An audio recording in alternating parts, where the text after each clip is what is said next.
Hello, my name is Sakir Marie Philpott and I'm a student at AIPC, and this is Paul Phillips, who consents to being filmed for assessment purposes today. Hello, Simon, my name's Sakir. How are you? Well, thank you. That's good. I understand that you've been referred here by your doctor? Yes. Okay. Alright, well, before we get started, I thought I'd share a little bit about how counselling works and some of the guidelines for us working together, just so that's all clear. Is that okay? Okay, alright. So, everything we do or say here is confidential, everything we talk about. I don't talk about it outside with other counsellors or other people. Anything that you want to share here is kept confidential, and it's meant to be a safe space for you to be able to work on whatever it is that you want to work on. There's some limitations to that. One is if I think you're at risk to yourself or other people, then I wouldn't necessarily need to share that information with authorities. The other one is if I think you're at risk to a child, I also need to pass that on. And the very last one is if the courts request a copy of your counselling records, in which case I would legally be required to pass those on. Okay.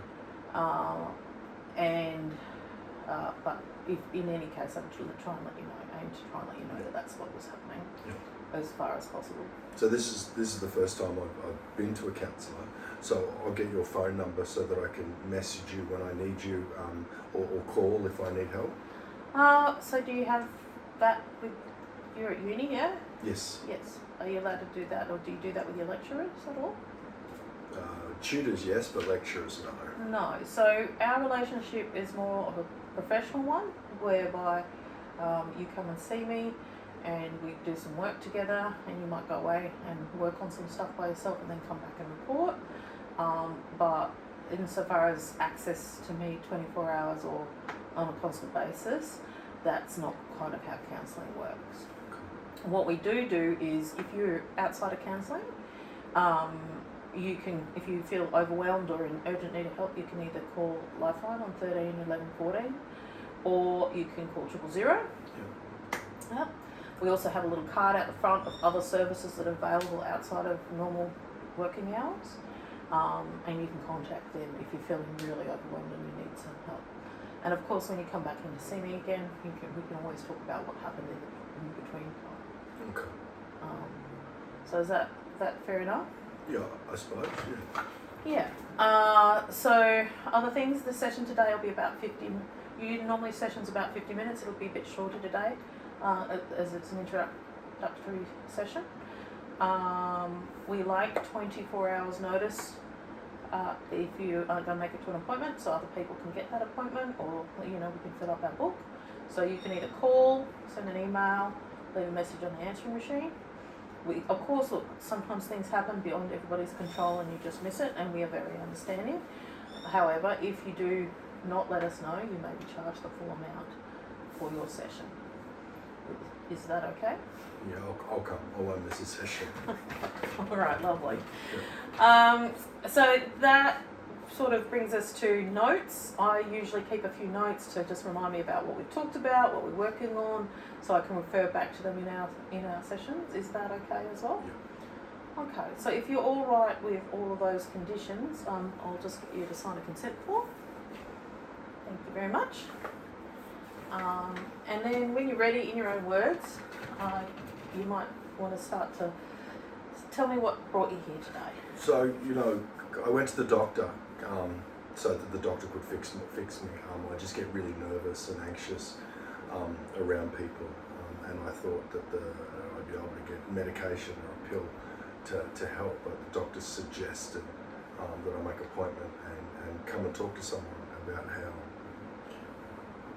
how awkward things get for me and how anxious I get around people and new situations, and Okay, all right. Well, I guess my response to that would be that you're not broken,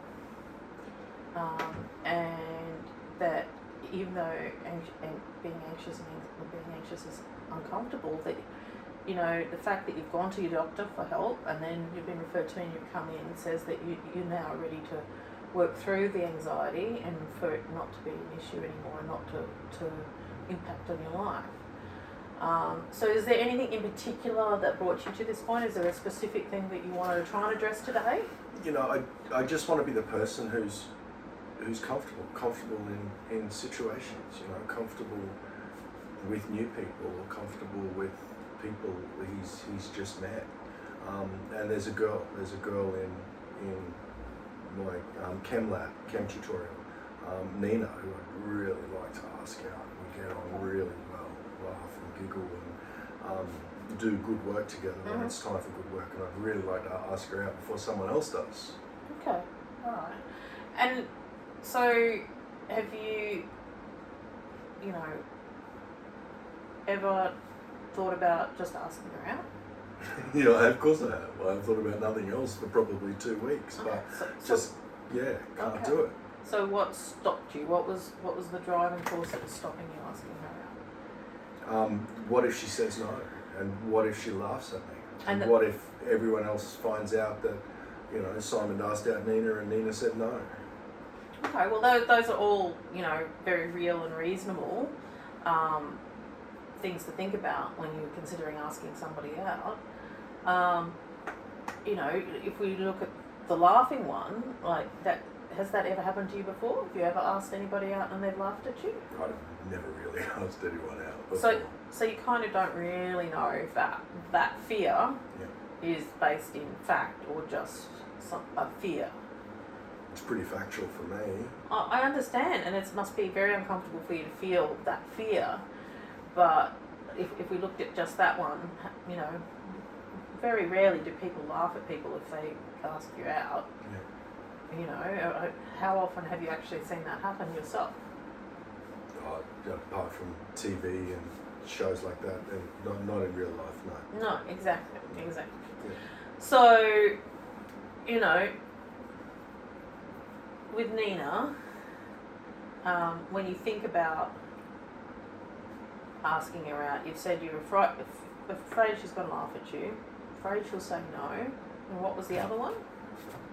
I'm afraid that other people will find out, and Okay, but is that something that people do, really? Yeah, there's always talk about this relationship and that relationship, and and you're in first year uni? Yeah. Okay. And have you always been a little bit anxious, a little bit nervous? Always been anxious, always been nervous. Okay. But moved from Wagga Wagga in New South Wales to be here, so from country to the city's probably made it worse. Less people out at Wagga Wagga, on the farm, and come in and there's people everywhere. Yep, and that can be a bit overwhelming. I can totally understand that. And where are you living? Are you living? Share house with three other first years, and see that was awkward at the start too. Okay.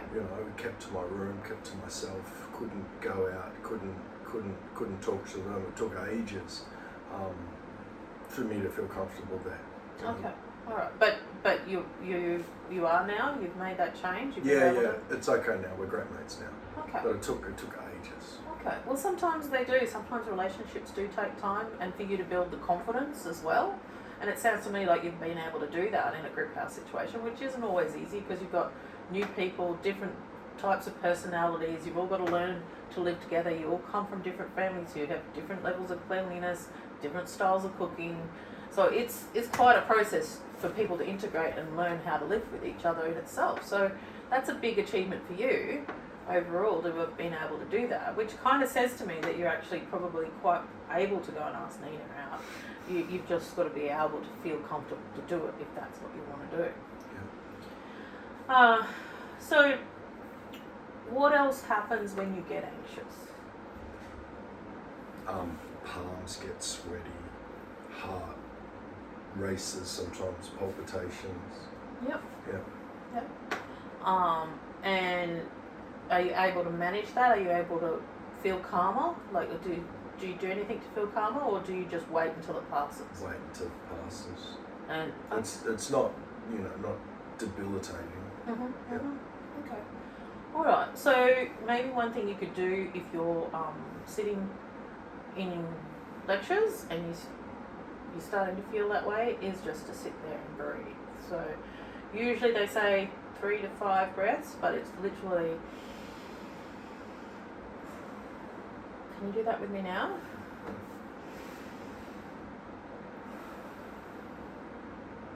2. In through the nose, out through the mouth. In through the nose,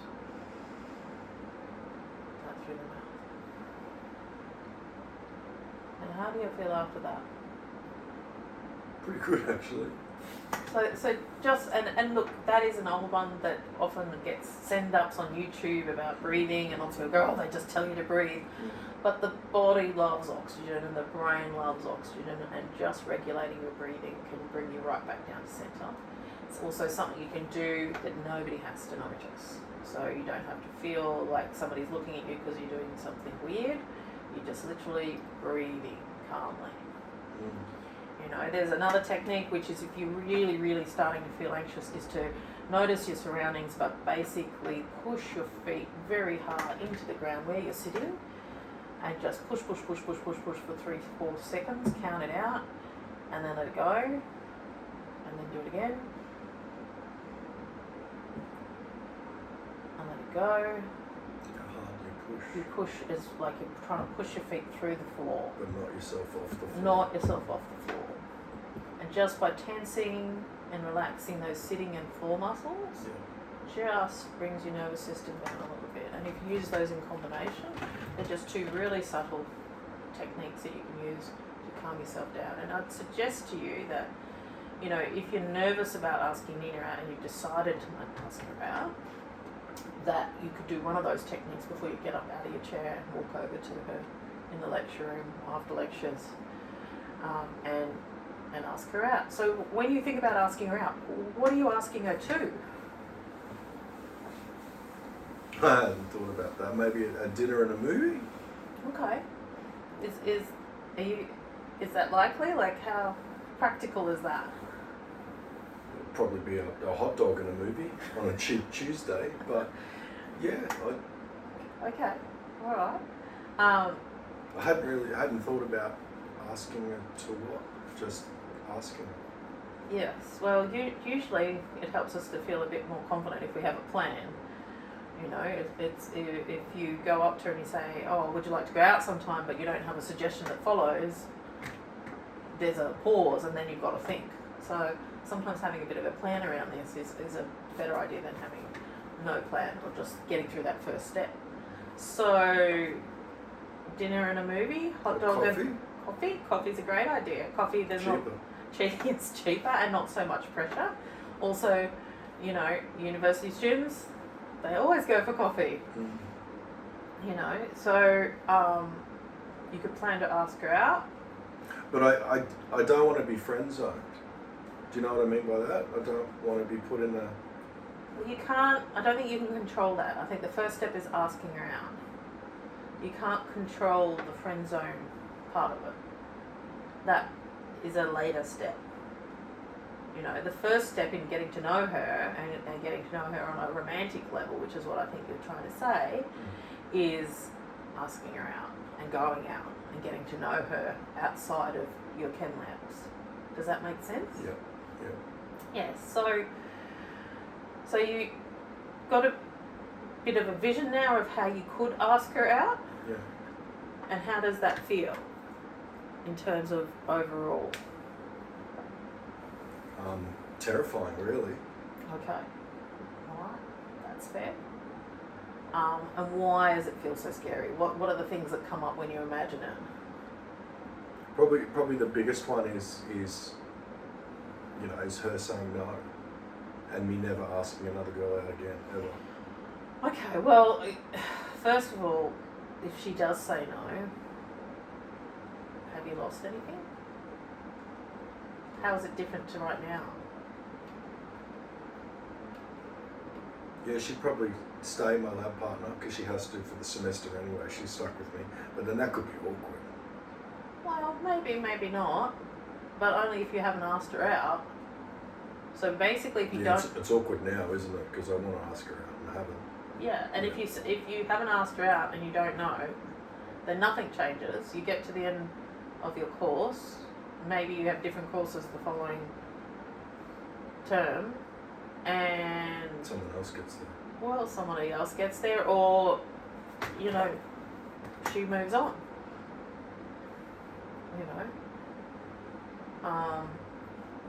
So in terms of if you ask her out, she says no, you've lost nothing, really. Would that be fair to say? Yeah. Apart from it might be awkward. It might be awkward, Yeah. but awkward, awkward. You can get over that. You can work through that. You've got to be in the same class. You've got to do the same work. Those things have to happen regardless of how awkward. And you're saying you feel a bit awkward now anyway, so you haven't lost anything. Yeah. And if you do ask her out and she says yes, then you've got an opportunity. And then the only other option is that she says no.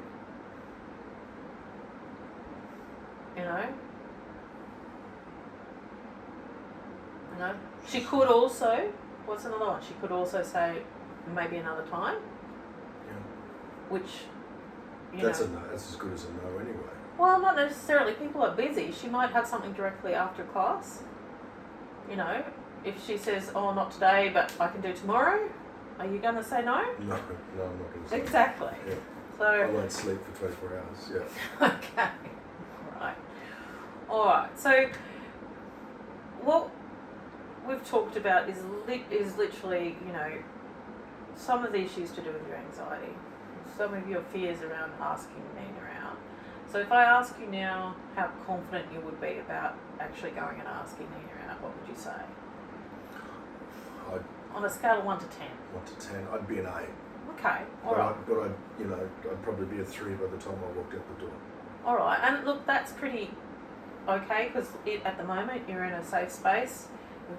We're talking together. You feel comfortable, so of course you feel confident. When you leave here, it's natural that the confidence will drop. The point is, I think, to remember the confidence and not let it fade and stop you acting on the emotions and on the feelings you have towards asking Nina out. Does that make sense? Yeah. So what would help, instead of dropping from an 8 down to a 2 or a 3, what do you think would help drop, if it drops to a 6, what sort of things? Maybe later I could write down what I want to say. Yep. And practice that. Yep, you can practice that. You can practice it in the mirror. You can practice it with a friend that you trusted. Even just talking about it with a friend. Say, hey, I want to ask this person out. What do you think? That helps you to feel more comfortable with the idea and helps you to maintain that confidence. So maybe I could get them to ask her out for me. That's a bit high schooly, isn't it? Well, yeah, and it may backfire in ways you don't quite expect. Yeah. If you are the person who wants to take this young woman out, then you're the person who needs to ask her. I know today a lot of people text or Insta, but genuine relationships start with genuine interaction, and that's only my opinion, but I feel like that's quite a given. So that's good. It's good. In summary, I can say that we've talked about your fears. We've talked about ways of managing some of your fears. We've talked about some relaxation techniques to help deal with your anxiety. Yes, breathing does help. It always helps, as much as many of people say that, oh, not the breathing, but it does help. Helps you bring down, and you experience that yourself. So I really hope that next time we meet, you can report back on what happened and how you went. Is there anything else that you'd like to talk about today, or anything else before we wrap up that you want to bring up? No, I don't think so. I think that's it. I think that's it. I think you've helped. I think you've I'll be thinking about this for a little while. Mm-hmm. It'll be mulling over in my head for a little while. Yep. So all I can say is, look, try not to wait too long. We talked about this today. We talked about all the issues, and we've explored a lot of things to do with this. If you're serious about asking her out and you've made the decision to ask her out, you should do it tomorrow. Well, do it when you feel comfortable. I never feel comfortable, yeah. More comfortable then, so that you're able to move forward. And at least you know. You know, and if Nina isn't the person you thought she was after you've had a coffee and you've gone out a couple of times, well, then there's another person. Yeah. All right. Well, thank you for your time today, and I'll look at seeing you perhaps next week or the week after. If Next you'd like. week. Yep. Next week. Well, if you'd like to make an appointment on your part, that'd be great. Yeah. Okay. Thank you. Thank you.